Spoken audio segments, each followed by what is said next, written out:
पाक फौज के दस्तों ने डस्का में भी रेस्क्यू ऑपरेशन करके सिख बिरादरी के दर्जनों अफराद को महफूज मकाम पर मुंतकिल कर दिया।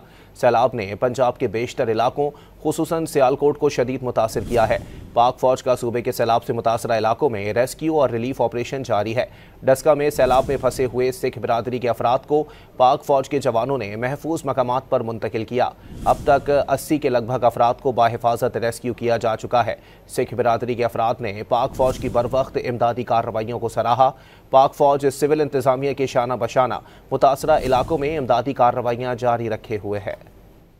सिंह कल मैंने ननकाना साहब से आया था करतारपुर साहब यात्रा के लिए, तो अनफॉर्चुनेटली कल फ्लड आ गया, तो इस वजह से हम फंस गए थे।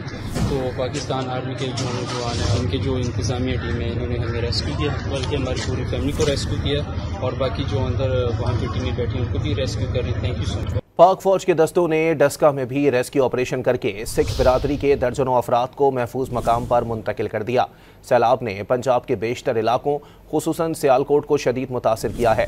पाक फौज का सूबे के सैलाब से मुतासरा इलाकों में रेस्क्यू और रिलीफ ऑपरेशन जारी है। डस्का में सैलाब में फंसे हुए सिख बिरादरी के अफराद को पाक फौज के जवानों ने महफूज मकामात पर मुंतकिल किया। अब तक 80 के लगभग अफराद को बाहिफाजत रेस्क्यू किया जा चुका है। सिख बिरादरी के अफराद ने पाक फौज की बरवक्त इमदादी कार्रवाइयों को सराहा।